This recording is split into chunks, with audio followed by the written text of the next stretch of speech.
Stop being so dramatic, Kathleen. You knew this was coming. My husband Tom's words cut through the air as he stood in our Palm Springs living room, smirking at the photo album I'd spent weeks creating. I mean, look at this. 25 years of marriage condensed into a pathetic little book? Really? I watched silently as he flipped through the pages, carelessly bending the corners I'd so carefully arranged. Each photo represented a milestone in our life together. Our wedding day, the purchase of our first home, holidays and family gatherings. What Tom didn't know was that between those memories lay something far more valuable than sentiment. Well, since we're being honest, he continued, closing the album with a dismissive snap, I've been seeing Jessica from the office for the past 8 months. She's young, ambitious, everything you used to be. He gestured toward his packed suitcase by the door. I'm leaving tonight. We'll be staying at the Grand Vista Hotel until we find our own place.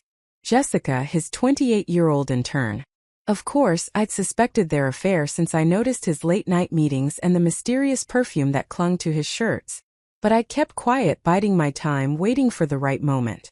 That's quite the announcement, I said, my voice steady despite the trembling in my hands. And on our anniversary, no less. Oh, come on, don't tell me you actually expected me to celebrate? He laughed, and the sound echoed through our high-ceilinged living room. The album, the dinner reservation I know you made at Lorenzo's? It's desperate, Kathleen. You're desperate. I rose from the couch, smoothing my dress. The emerald green one he'd always said made me look old. Walking over to where he stood, I reached for the photo album. You're right about one thing, Tom. This evening isn't going as planned. His eyebrows rose as I pulled the album from his grasp. What are you doing? Taking back what's mine, I replied, a small smile playing at my lips. After all, you won't be needing these memories anymore. What Tom didn't realize was that between those carefully curated photos lay the key to my future, and the end of his comfortable life as he knew it. I'd known about Tom's affair for months, but that wasn't what had kept me up at night. 1 week ago, I'd received news that would change everything. My hands trembled slightly as I held the album, remembering the moment I'd checked those numbers on my lottery ticket. 6 numbers that had transformed me from an aging housewife into a multimillionaire. The memory of that moment was still crystal clear. Sitting at my kitchen table at 3 a.m., double and triple checking the numbers under the dim light. Afraid to breathe, afraid to believe. The first person I called wasn't Tom, it was Eleanor Wilson, the most respected financial advisor in Palm Springs. We'd spent 3 days meticulously planning and securing my future. Everything was already set up in my name only, protected by a team of lawyers who specialized in lottery winners. The trust was ironclad, the account secure, and my future carefully mapped out. I'd even started looking at beachfront properties in Malibu, dreaming of a fresh start away from the desert heat and suffocating memories. You know what's funny, Tom? I said, running my fingers along the album's spine. I always thought it would hurt more discovering your affair watching you leave, but somehow it doesn't.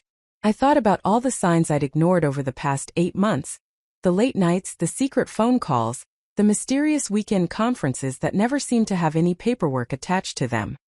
He paused by the door, his hand on the suitcase handle. Don't tell me you're having some sort of emotional breakthrough. His tone was mocking, but I caught the hint of uncertainty in his eyes. For 25 years, he'd been able to read me like a book. Now, for the first time, he seemed unsure of what he saw. Actually, I've had quite a few breakthroughs lately. I sat down at our antique desk, the one he'd insisted we buy last year, putting us further into debt. It's amazing how clarity comes when you least expect it. I thought about the moment I decided to create this album, carefully selecting photos that would hide my secret between their pages. Tom's phone buzzed. He glanced at it, smirking. That's Jessica. She's waiting downstairs. He straightened his tie, the blue silk one I'd given him for Christmas. I'll have my lawyer contact you about the house and assets. Try not to make this messy, Kathleen. It's better for everyone if we handle this like adults. I nodded, watching him fidget with his watch. He was probably calculating how much he could get in the divorce, how he'd maintain his lifestyle with Jessica. Little did he know that in exactly 3 minutes, his entire plan would crumble. The proof of my fortune was nestled safely between these pages, waiting to be revealed. Before you go, I said, opening the photo album once more, there's something you should see. I carefully extracted a document from between the pages of our Hawaiian vacation photos, the last trip we'd taken together, though Tom had spent most of it texting Jessica while pretending to answer work emails. The paper was crisp, official-looking. I held it delicately between my fingers, watching Tom's expression shift from impatience to curiosity. "What's that? Another marriage counseling brochure?" He let out a dry laugh. "I think we're past that point, don't you?" "Actually," I replied, standing up straight, channeling the confidence that had been growing inside me since last week's discovery. "Something much more interesting. You see, while you were busy planning your new life with Jessica, I was busy too." I unfolded the document slowly, deliberately. The California State Lottery Commission letterhead gleamed under our living room lights. Tom's eyes narrowed as he tried to read it from where he stood. "What are you playing at, Kathleen?" His voice had lost its mocking edge. 7 days ago I won the lottery, Tom. $98 million to be exact. After taxes, it comes to a little over $60 million. I watched the color drain from his face. The funny thing is, according to California law, lottery winnings acquired before divorce proceedings begin are considered separate property. His suitcase hit the floor with a thud. "You're lying," he whispered, but his eyes were fixed on the official seal, the verification codes, the amount spelled out in bold black letters. "I'm not. I've already met with financial advisors, lawyers, and investment specialists. Everything's been processed and secured. The money's mine, Tom. All of it." He took a step toward me, then another, his face contorting with a mix of shock and desperation. "Kathleen, honey, let's talk about this. You know I still care about you. Maybe I've been a little hasty." "A little hasty?" I interrupted, my voice steady. "Like when you booked that romantic weekend in Santa Barbara with Jessica? Or when you used our joint account to buy her that diamond bracelet?" His phone buzzed again insistently. Jessica was still waiting downstairs, probably wondering what was taking so long. The irony wasn't lost on me. She was about to get a very different version of Tom than the one she'd been expecting. "You can't do this to me," he said, his voice cracking. "We're married. I have rights." I smiled, feeling lighter than I had in years. "Actually, Tom, I can. And I am. Jessica's waiting for you. You shouldn't keep her waiting. After all, you two have an exciting new life to begin." Tom spent the next hour trying to salvage what he could from his carefully laid plans. His transformation was almost fascinating to watch. The way his previous disdain melted into desperate charm. How his smirk softened into what he probably thought was an endearing smile. I'd seen this performance before, but never with such high stakes. "We can work this out," he said, pacing our living room. "Think about it, Kathleen. 25 years of marriage. That means something. We've built a life together." He gestured around our home, the one he'd mortgaged twice without telling me to cover his gambling debts. "Sure, I made some mistakes with Jessica, but that was it wasn't real. You're my wife." I sat calmly, still holding the photo album. "Your wife. Funny, you didn't seem to remember that an hour ago when you were calling me pathetic." His phone had buzzed at least a dozen times. Each time he'd glance at it nervously before declining the call. Poor Jessica was still waiting downstairs, probably wondering why her wonderful new life hadn't started yet. "I'll break it off with her right now," Tom declared, reaching for his phone. "I'll call her up here and you can watch me end it. Would that help? Would that prove I'm serious?" I shook my head, almost pitying him. "You really don't get it, do you? This isn't about Jessica. It's about 25 years of lies, manipulation, and disrespect. The lottery just gave me the freedom to finally see it clearly." That's when his tone changed. The desperate charm vanished, replaced by something darker. "You think you can just walk away? After everything I've done for you?" He stepped closer, looming over me. "I made you who you are. Before me, you were nothing. Just some small-town girl with big dreams and no direction." I remained seated, refusing to be intimidated. "And now I'm a small-town girl with $60 million and a very good lawyer." I met his gaze steadily. "Would you like his number? You'll be hearing from him tomorrow anyway." "I'll fight you for every penny," he snarled. "I'll drag this out for years. You think you can enjoy your millions while I'm dragging you through court?" Actually, I reached into the album and pulled out another document. "My lawyers have already prepared everything. They've documented your affair, your gambling, the money you've stolen from our accounts. They even have receipts for all the gifts you bought Jessica with. Our joint credit card. How do you think that will look to a judge? The color drained from his face again. His phone buzzed one final time. And this time when he looked at it, I saw fear in his eyes. The message preview was visible even from where I sat. What's going on up there? My father's waiting at the restaurant with the investor. We're going to lose everything if we don't show up now. I smiled, understanding dawning. Let me guess. Jessica's father was going to invest in your new business venture? The one you've been embezzling company funds to start? Tom stumbled backward, collapsing onto our Italian leather sofa. Another extravagant purchase he'd insisted on. How did you? His voice trailed off as I pulled out yet another document from the album. It's amazing what people will tell you when they think you're just a harmless housewife, I said, smoothing the paper on the coffee table. Like Amanda from your accounting department. She's been concerned about those irregular transfers for months, but you kept dismissing her warnings.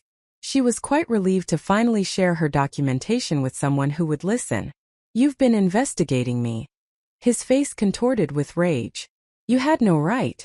Actually, as your wife and a shareholder in the company, I had every right. The board of directors thought so too. When my lawyers presented the evidence last week, I paused, letting the implications sink in.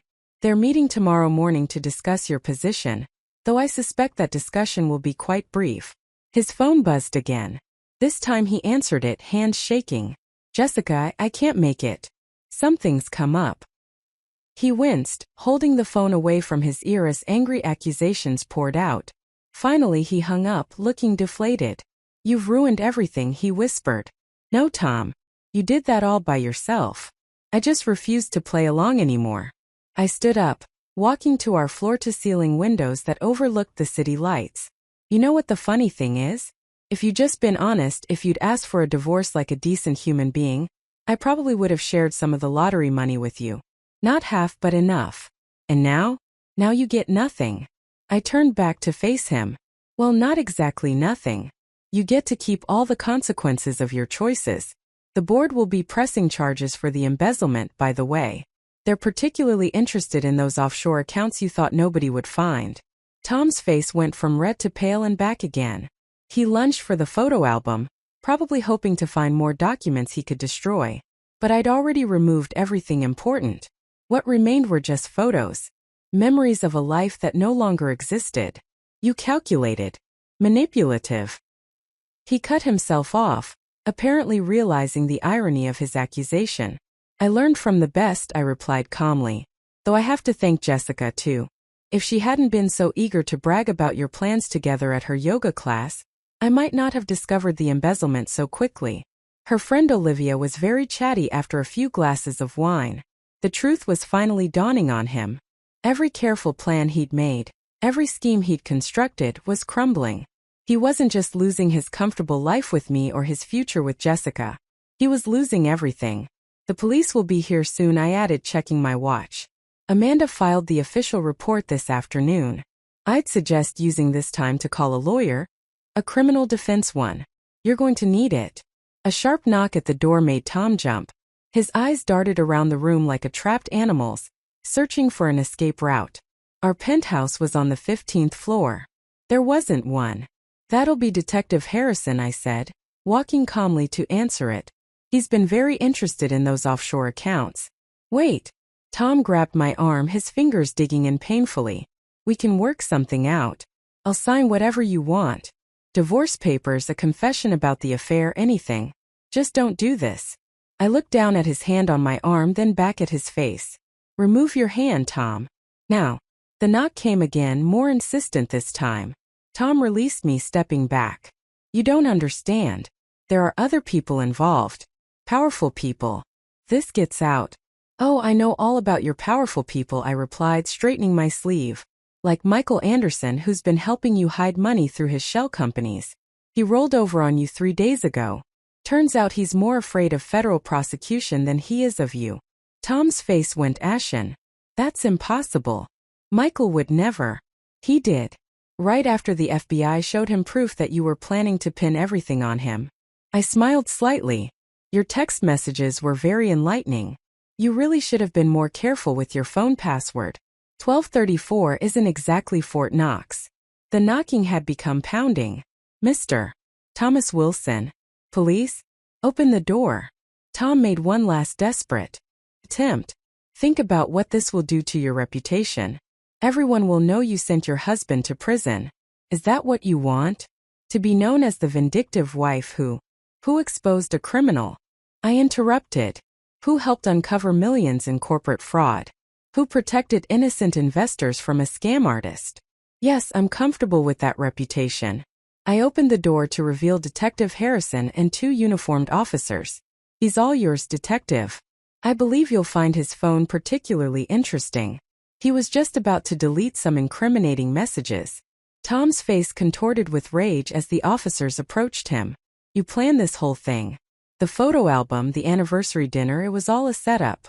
Actually, the lottery win was pure luck, I said, watching as they handcuffed him. But everything else? Yes, I planned it carefully. Consider it 25 years of investment finally paying off. As they led him toward the door, he turned back one last time. What about Jessica? Are you going to ruin her life too? Jessica made her own choices, I replied. But don't worry. She's already received copies of your texts with Michael Anderson, including the ones where you called her a useful idiot who would take the fall if anything went wrong. I imagine she's rather busy right now, probably talking to her own lawyer. I watched as they escorted him out, his shoulders slumped into feet. The photo album still lay on the coffee table, filled with memories of a life that had been built on lies. But I didn't need those memories anymore. I had something better, a future of my own making. 1 year later, I sat in my new Malibu beach house, watching the sunset paint the Pacific orange and gold. The sound of waves had replaced the desert winds of Palm Springs, and the salt air had washed away the last traces of my old life. The media circus following Tom's arrest had been intense but brief. Corporate fraud rarely holds public attention for long, especially when bigger scandals emerge. Tom had taken a plea deal, agreeing to testify against his co-conspirators in exchange for a reduced sentence.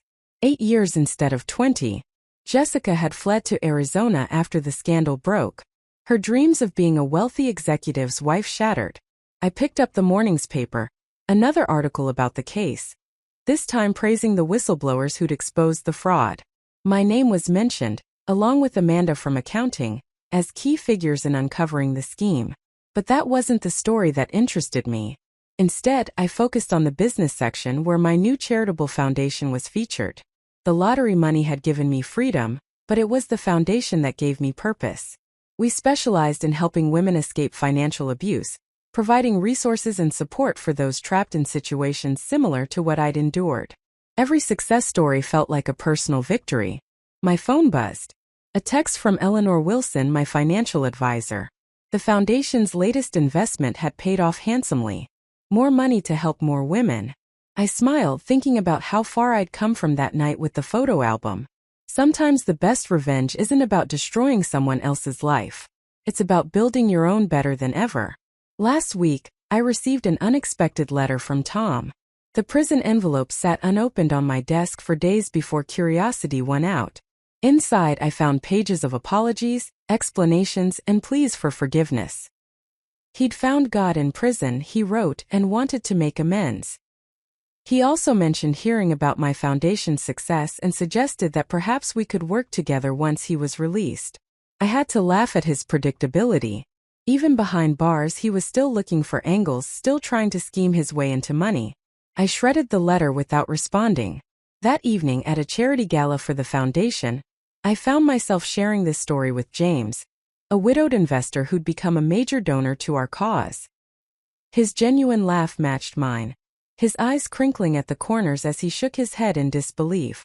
Some people never change, he said, offering me a glass of champagne. But others. He gestured around the room where dozens of women who'd escaped similar situations were now thriving, many running their own businesses. Others transformed completely. Speaking of transformation, I replied, remember that photo album that started all this? I finally found a good use for it. I donated it to a museum's exhibition about financial fraud and domestic abuse. The album sat in a glass case, its pages open to show the hidden compartments where I'd stored the evidence. Below it, a plaque read, sometimes the strongest chains are the ones we think we can't break. James raised his glass. To breaking chains. And building bridges, I added, thinking of all the women we'd helped and all those still to come.